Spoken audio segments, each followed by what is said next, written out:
يا مكة ما أطيبك بشجون همس الهادي. വിശ്വാസം പോലെ പ്രാധാന്യം അറിയിക്കുന്നതാണ് മനുഷ്യന്റെ സ്വഭാവ സംസ്കരണം. സ്വഭാവ സംസ്കരണത്തിന് ഇസ്ലാം എത്രത്തോളം പ്രാധാന്യം ഇതിൽ നിന്നൊക്കെ നമുക്ക് മനസ്സിലാക്കാൻ സാധിക്കുന്നുണ്ട്. അസ്സലാമു അലൈക്കും വറഹ്മത്തുള്ളാഹി വബറകാതുഹു. പരിശുദ്ധമായ റബീഉൽ അവ്വലിനോടനുബന്ധിച്ച് UAE വാഫി അലുമിനി സംഘടിപ്പിക്കുന്ന ഇലൽ ഹബീബ് സീസൺ 2ലേക്ക് ഏവർക്കും ഹാർദമായ സ്വാഗതം. ഇലൽ ഹബീബിന്റെ 5ാമത്തെ എപ്പിസോഡിലാണ് നമ്മളുള്ളത്.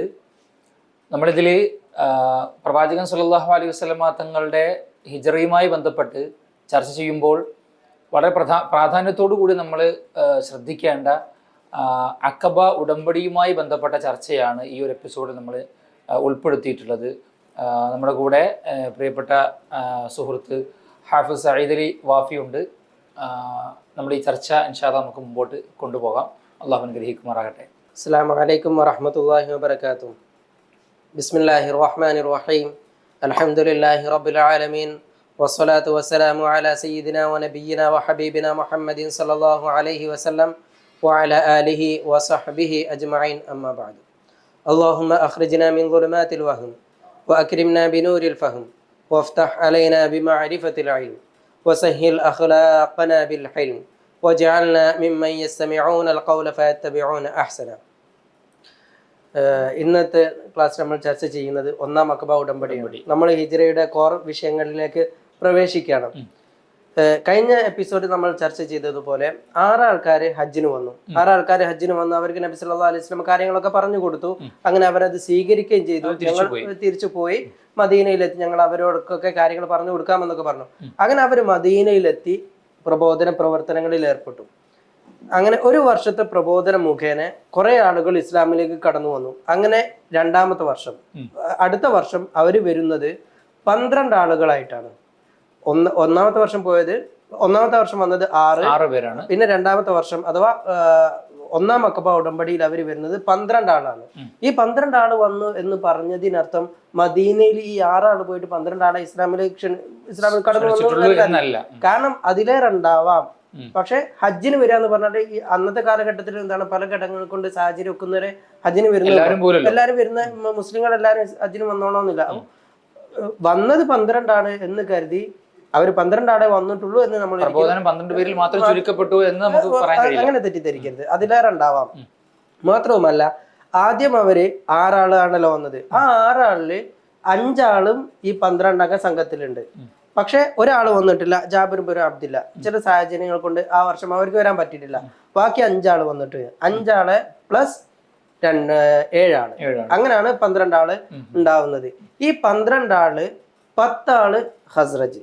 ഞാൻ പറഞ്ഞതുപോലെ മദീനയിൽ 2 ഗോത്രമാണുള്ളത്, ഔസ് ഹസ്രജ്. ഈ 12 ആളില് 10 ആള് ഹസ്രജ് ഗോത്രവും 2 ആള് ഔസ് ഗോത്രത്തിൽപ്പെട്ടവരാണ്. ഇവിടെ തന്നെ നമ്മൾ അവര് യോജിപ്പിക്കുകയാണ്. കാരണം അവര് ഭയങ്കര ബദ്ധവൈരികളാണ്, ഭയങ്കര ശത്രുതയില് പിന്നെ വസിച്ചിരുന്നവരാണ്. ഒരു വട്ടം നബി സല്ലല്ലാഹു അലൈഹി വസല്ലം കണ്ടതോട് കൂടിയിട്ട് അവര് മറ്റുള്ളവരെയും കൂടി ഉൾക്കൊള്ളാനും തയ്യാറാവുകയും അതുപോലെ തന്നെ ഇസ്ലാമിലേക്ക് കടന്നു വരികയാണ്. അങ്ങനെ 2ാമത്തെ വർഷം ഈ ഹസ്രജ് ഗോത്രത്തോടൊപ്പം 2 ഔസ് ഗോത്രത്തിൽപ്പെട്ടവരും കൂടി ചേരുന്നുണ്ട്. ഇങ്ങനെ 12 ആളുകളാണ് കടന്നു വരുന്നത്. 12 ആളുകളൊക്കെ സീറാ ഗ്രന്ഥങ്ങളിലൊക്കെ നമുക്ക് വായിക്കാൻ സാധിക്കും. അങ്ങനെ അവര് നബി സല്ലല്ലാഹു അലൈഹി വസല്ലമയെ പിന്നെ ഒരു സ്ഥലത്ത് വെച്ച് കണ്ടുമുട്ടാമെന്ന് പറഞ്ഞു. അങ്ങനെ മക്കയിൽ വെച്ച് നബി സല്ലല്ലാഹു അലൈഹി വസല്ലമയോടൊക്കെ സംസാരിച്ച് അവര് 100% ഇസ്ലാമിനെ സ്വീകരിക്കാനും നബി സല്ലല്ലാഹു അലൈഹി വസല്ലമക്ക് സംരക്ഷണം ഒരുക്കാനൊക്കെ അവർ തയ്യാറായി.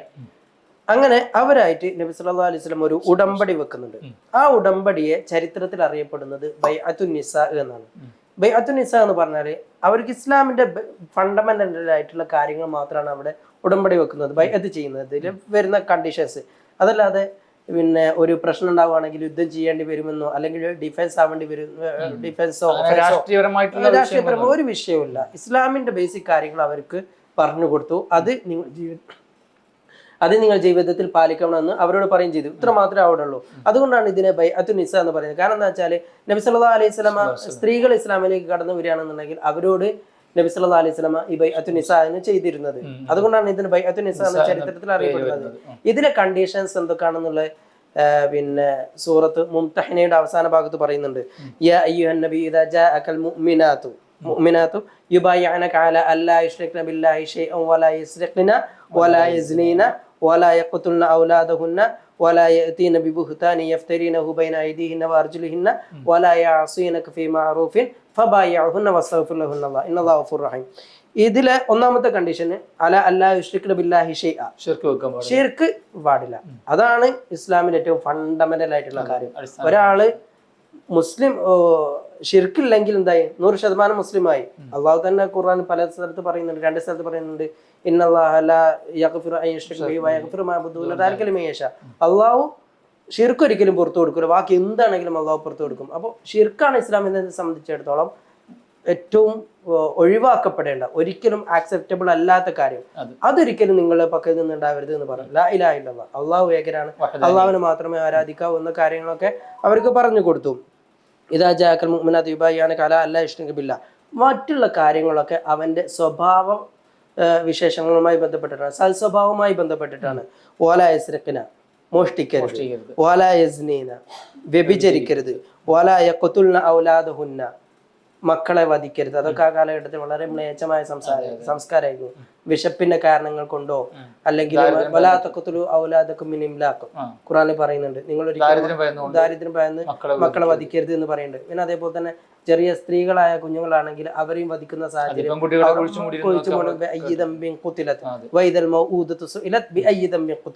അതും ഖുറാനിൽ പറയുന്നുണ്ട്. ഇത്തരത്തിലുള്ള ചീത്ത പ്രവർത്തനങ്ങളൊന്നും നിങ്ങളുടെ ഭാഗത്ത് നിന്നുണ്ടാവരുത്.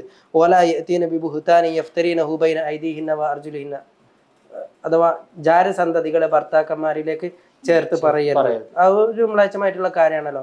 കാലഘട്ടത്തിൽ നടമാടിയിരുന്ന പ്രധാനപ്പെട്ട സ്വഭാവങ്ങളൊക്കെ ഒഴിവാക്കാൻ വേണ്ടിയിട്ട് നബി സല്ലല്ലാഹു അലൈഹി വസല്ലം അവരോട് പറഞ്ഞു. ഇങ്ങനെ ഇസ്ലാമിന്റെ ബേസിക് ആയിട്ടുള്ള കാര്യങ്ങൾ മുഖേനയാണ് അവിടെ കരാറ് ചെയ്തിരുന്നത്. ഇവിടെ നമ്മൾ മനസ്സിലാക്കേണ്ട മറ്റൊരു പ്രധാനപ്പെട്ട സംഗതി ഉണ്ട്. അള്ളാഹു സുബ്ഹാനഹു വ തആല ഈ ഒരു ഇസ്ലാമിന്റെ ഒരു മോട്ടോ ഉണ്ടല്ലോ, ലാ ഇലാഹ ഇല്ലല്ലാഹ്, അതിനോട് സൽസ്വഭാവത്തെ ബന്ധപ്പെടുത്തുകയാണ്. മറ്റൊരു ഹദീസ് നമുക്ക് വായിക്കാൻ സാധിക്കും, മൻ കാന യുമിനു ബില്ലാഹി വൽ യൗമിൽ ആഖിർ ഫൽയഖുൽ ഖൈറൻ ഔ ലിയസ്മുത്, മൻ കാന യുമിനു ബില്ലാഹി വൽ യൗമിൽ ആഖിർ ഫൽയുക്രിം ജാറഹു, മൻ കാന യുമിനു ബില്ലാഹി വൽ യൗമിൽ ആഖിർ ഫൽയുക്രിം ളൈഫഹു. ഇവിടൊക്കെ ഈമാനോട് ചേർത്തിട്ട് സൽസ്വഭാവത്തെ ചേർത്ത് പറയാണ്. ഇസ്ലാമിനെ സംബന്ധിച്ചിടത്തോളം വിശ്വാസം പോലെ പ്രാധാന്യം അർഹിക്കുന്നതാണ് മനുഷ്യന്റെ സ്വഭാവ സംസ്കരണം. സ്വഭാവ സംസ്കരണത്തിന് ഇസ്ലാം എത്രത്തോളം പ്രാധാന്യം നൽകുന്നുണ്ട് എന്ന് ഇതിൽ നിന്നൊക്കെ നമുക്ക് മനസ്സിലാക്കാൻ സാധിക്കുന്നുണ്ട്. കാരണം അത് എന്താ പറയാ, അള്ളാഹുമായിട്ടുള്ള ഇത്. പിന്നെ ഇപ്പോ മറ്റൊരു കാര്യം പറയുകയാണെങ്കിൽ അള്ളാഹുമായിട്ടുള്ള എല്ലാ ഇതും അള്ളാഹു പുറത്തു കൊടുക്കും. നേരെ മറിച്ച് ഒരാൾക്ക് കട ഉണ്ടെങ്കിൽ, 2 വ്യക്തികൾ കട ഉണ്ടെങ്കിൽ അള്ളാഹു പുറത്തു കൊടുക്കൂല. ഒന്നെങ്കിൽ അദ്ദേഹത്തെ കൊണ്ട് പൊരുത്തപ്പെടിപ്പിക്കണം, അല്ലെങ്കിൽ ആ കടം തിരിച്ചു കൊടുക്കണം. കാരണം അത് ഒരിക്കലും അതൊക്കെ ഇസ്ലാമിലെ ഒരു സൗന്ദര്യമാണ്. മനുഷ്യർ തമ്മിലുള്ള ആ ഒരു നല്ല നിലയിലുള്ള ബന്ധവും പിന്നെ അതേപോലെ തന്നെ സാമൂഹികമായിട്ടുള്ള ആ ഒരു പിന്നെ സുരക്ഷിതത്വവും ഒരു പ്രതിബദ്ധതയൊക്കെ സൂക്ഷിക്കണം. അത് ഇസ്ലാം ഒരാൾ മുസ്ലിം ആകുന്നതോടുകൂടി അവനിൽ ഉണ്ടാവേണ്ട കാര്യങ്ങളാണ് ഇതൊക്കെ. ഇസ്ലാം അതിനാണ് വലിയ പ്രാധാന്യം കൊടുക്കുന്നതും. അത് നമുക്ക് ഇത്തരത്തിലുള്ള ഒരുപാട് കാര്യങ്ങളിലൂടെ മനസ്സിലാക്കാൻ സാധിക്കും. അങ്ങനെ എല്ലാവരും ഇസ്ലാമിലേക്ക് 12 പേരും ഇസ്ലാമിലേക്ക് കടന്നു വന്ന് എല്ലാ അർത്ഥത്തിലും നബി സല്ലല്ലാഹു അലൈഹി വസല്ലമയായിട്ട് ഉടമ്പടി ചെയ്തു. ഇങ്ങനെ ബേസിക് ആയിട്ടുള്ള കാര്യങ്ങളൊക്കെ അവർ ചെയ്യാമെന്ന് പറഞ്ഞു. അങ്ങനെ അവര് മദീനയിലേക്ക് തിരിച്ചു പോകാൻ നിൽക്കുകയാണ്. മദീനയിലേക്ക് തിരിച്ചു പോകാൻ നിൽക്കുന്ന സന്ദർഭത്തിൽ അവിടെ പോയിട്ട് 6 ആളുകളെ പോലല്ല, അവരവിടെ പോയിട്ട് പ്രബോധന പ്രവർത്തനങ്ങൾ ഒന്നുകൂടി ഊർജിതമാക്കേണ്ടതുണ്ട്. ആദ്യ കാലഘട്ടത്തിൽ അങ്ങനെ ഊർജിതമായിട്ട് നടത്തിയിട്ടില്ല. ഇവരെ നബി സല്ലല്ലാഹു അലൈഹി വസല്ലമ പ്രബോധന പ്രവർത്തനങ്ങൾ കാര്യക്ഷമമായി നടത്തണമെന്ന് പറഞ്ഞ് അവരെ പറഞ്ഞു വിടുകയാണ് ചെയ്യുന്നത്. മാത്രമല്ല ആ രീതിയിലൊന്നും സംസാരിച്ചിട്ടില്ല, അവരോട് ഒരു പ്രത്യേക കരാറൊന്നും ചെയ്തിട്ടുമില്ല. ഇങ്ങനെ ജസ്റ്റ് സംസാരിച്ചെന്നേ ഉള്ളൂ. അതുകൊണ്ടാണ് അതിനൊന്ന് അഖബ ഉടമ്പടിയായിട്ട് അത് പരിഗണിക്കാത്തത്. ആ ഉടമ്പടിയിലേക്ക് നയിച്ചൊരു സാഹചര്യം മാത്രമായിട്ടാണ് അത് പരിഗണിക്കുന്നത്. ഒന്നാം അഖബ ഉടമ്പടി എന്ന് പറയുന്നത് ഈ ഒരു 12 പേരുമായി ബന്ധപ്പെട്ടിട്ടാണ്. അങ്ങനെ അവരോട് മദീനയിലേക്ക് പോയി നബി സല്ലല്ലാഹു അലൈഹി വസല്ലമക്ക് മദീനയിലേക്ക് വരാൻ ആവശ്യമായിട്ടുള്ള സാഹചര്യം ഒരുക്കാൻ വേണ്ടി അവരോട് ആവശ്യപ്പെടുകയാണ്. അങ്ങനെ ഇസ്ലാമിക പ്രബോധനം നടത്താൻ ആവശ്യപ്പെടുന്നു. ഇങ്ങനെ അവർ അവിടെ പോയിട്ട് ഇസ്ലാമിക പ്രബോധനം നടത്തുകയാണെന്നുണ്ടെങ്കിൽ കൂടുതൽ ഇസ്ലാമിനെ കുറിച്ച് അറിയുന്ന ഒരാളും കൂടെ പോകണം. അതിന് നബി സല്ലല്ലാഹു അലൈഹി വസല്ലം സെലക്ട് ചെയ്തത് മുസ്അബ് ഇബ്നു ഉമൈർ റളിയല്ലാഹു തആല അൻഹുവാണ്. മുസ്അബ് ഇബ്നു ഉമൈർ റളിയല്ലാഹു തആല അൻഹുവിനെ നബി സല്ലല്ലാഹു അലൈഹി വസല്ലമയുടെ ഒരു പ്രതിനിധിയായിട്ട് അവരോടൊപ്പം പറഞ്ഞു. അവിടെ പ്രധാനപ്പെട്ട മറ്റ് സഹാബികളുണ്ട്, സ്വാഭാവിക ഒരുപാട് സഹാബികളുണ്ട്. നമുക്കറിയാവുന്നതുപോലെ അങ്ങനെ ഒരുപാട് സഹാബികളുണ്ട്. പക്ഷെ നബി മുസ്അബ് ഇബ്നു ഉമൈർ റളിയല്ലാഹു തആല അൻഹുവിനെ സെലക്ട് ചെയ്യാൻ സീറ ഗ്രന്ഥങ്ങളിൽ ചില പ്രത്യേക കാരണങ്ങൾ പറയുന്നുണ്ട്. ഒന്നാമതായി മുസ്അബ് ഇബ്നു ഉമൈർ റളിയല്ലാഹു തആല അൻഹു ഒരു യുവാവാണ്. നമ്മൾ മനസ്സിലാക്കേണ്ടത് മദീനയിലെത്തിയാൽ നബി സല്ലല്ലാഹു അലൈഹി വസല്ലമക്ക് അഭിമുഖീകരിക്കാനുള്ളത് ഒരു യങ് ജനറേഷൻ ആണ്. കാരണം അവിടെ ഒരുപാട് 120 വർഷത്തോളം അവർക്കിടയിൽ ഔസും ഖസറജും തമ്മിൽ യുദ്ധം ഉണ്ടായിട്ടുണ്ട് എന്ന് ചരിത്രങ്ങളിൽ വായിക്കാൻ സാധിക്കും. അപ്പൊ 120 വർഷത്തോളമുള്ള ഈ യുദ്ധങ്ങളിൽ അവിടെയുള്ള വലിയ ആൾക്കാരൊക്കെ വഫാത്തായിട്ടുണ്ട്. കാര്യപ്പെട്ട അവരുടെ യങ് ജനറേഷൻ ആണ്, അവരെ ഫേസ് ചെയ്യണം. അത് ഇത് നമുക്ക് വേറെ രീതിയിൽ മനസ്സിലാക്കാൻ സാധിക്കും. രണ്ടാം അഖബ ഉടമ്പടിയിൽ വരുന്ന സന്ദർഭത്തിൽ അബ്ബാസ് ഇബ്നു അബ്ദുൽ മുത്തലിബ് പറയുന്നുണ്ട്, ഇതിൽ ഞാൻ അറിയുന്ന വലിയ നേതാക്കന്മാരൊന്നും ഇവരുടെ കൂട്ടത്തിൽ ഇല്ല എന്ന് പറയുന്നുണ്ട്. കാരണം അവരൊക്കെ പിന്നെ ഈ ഒരു യുദ്ധത്തിൽ മരണപ്പെട്ടു പോയിട്ടുണ്ട്. അവിടെ ഒരു യങ് ജനറേഷൻ ആണ് അവർക്കുള്ളത്. മുസ്അബ് ഇബ്നു ഉമൈർ റളിയല്ലാഹു തആല ഒരു യുവാവാണ്. അപ്പൊ യുവാക്കളെ പെട്ടെന്ന് സ്വാധീനിക്കാൻ സാധിക്കുമല്ലോ.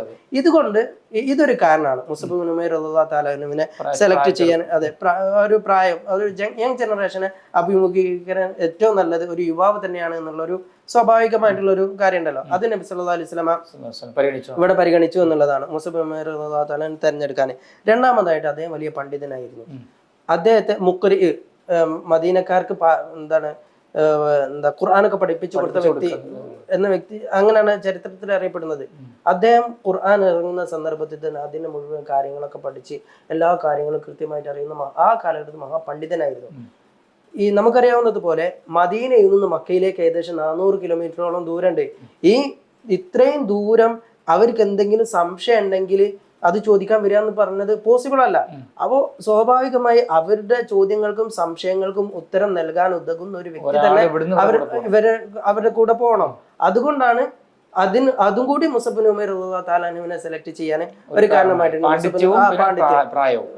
പാണ്ഡിത്യവും പ്രായവും. പിന്നെ മൂന്നാമതായിട്ട് പറയുന്നത് മുസ്അബ് ഇബ്നു ഉമൈർ റളിയല്ലാഹു തആല അൻഹു വളരെ ഡിപ്ലോമാറ്റിക് ആയിട്ട് കാര്യങ്ങൾ സംസാരിക്കാൻ അറിയുന്ന വ്യക്തിയാണ്. പിന്നെ ഏതൊരു വ്യക്തിയെയും പറഞ്ഞ് കാര്യങ്ങൾ കൺവിൻസ് ചെയ്യാൻ പറ്റുന്ന നല്ലൊരു ഒരു വ്യക്തിത്വത്തിന്റെ ഉടമയായിരുന്നു മുസ്അബ് ഇബ്നു ഉമൈർ റളിയല്ലാഹു തആല അൻഹു. ഇങ്ങനെ പ്രധാനപ്പെട്ട ഇത്തരത്തിലുള്ള പ്രധാനപ്പെട്ട ഒരു ഘടകമാണ്. അത് നമുക്ക് അവരുടെ ഒരു ചരിത്രം മനസ്സിലാക്കാൻ സാധിക്കും. മുസ്അബ് ഇബ്നു ഉമൈർ റളിയല്ലാഹു തആല അൻഹു മദീനയിൽ പോയി പ്രബോധനം നടത്തുന്ന ആ ഒരു ചരിത്രം പഠിച്ചാല് എന്തുകൊണ്ട് മുസ്അബ് റളിയല്ലാഹു തആല അൻഹു തെരഞ്ഞെടുക്കപ്പെട്ടു എന്ന ചോദ്യത്തിന് കൃത്യമായിട്ടുള്ള ഒരു ഉത്തരം നമുക്ക് അതിൽ നിന്ന് മനസ്സിലാക്കാൻ സാധിക്കും. ഇൻഷാ അല്ലാഹ് എനിക്ക് തോന്നുന്നത് ഇനി അടുത്തത് രണ്ടാം അഖബ ഉടമ്പടിയാണ്. അതൊരു പുതിയ വിഷയമാണ്. നമുക്ക് ഇൻഷാ അല്ലാഹ് അടുത്ത എപ്പിസോഡിൽ അത് നമ്മൾ ഇന്ന് ഒന്നാം അഖബ ഉടമ്പടിയെ കുറിച്ച് ഈ 12 പേരുമായി ചേർന്നുകൊണ്ട് നടത്തിയ സംഭാഷണത്തെ കുറിച്ചും വളരെ സവിസ്തരം പ്രതിപാദിച്ചു. ഇൻഷാ അല്ലാഹ് അടുത്ത ഒരു വീഡിയോയിൽ, അടുത്ത ഒരു എപ്പിസോഡിൽ ഇൻഷാ അല്ലാഹ് കൂടുതൽ വിവരങ്ങളുമായി ഹിജ്റയുടെ അടുത്ത തലങ്ങളുമായി ബന്ധപ്പെട്ട ചർച്ചയിലേക്ക് നമുക്ക് കടക്കാം. അല്ലാഹു അനുഗ്രഹിക്കുമാറാകട്ടെ. അസ്സലാമു അലൈക്കും വറഹ്മത്തുള്ളാഹി വബറകാതുഹു. الخطوة تتبع خطوة وطريق الظلم سيطوى ويشق سبيل النور لفجر الدعوى نتخلى لكن نمضي لنهز بقاع الأرض نتألم لكن ذاك مخاض الصحوى يا مكة ما أطيبك بشجون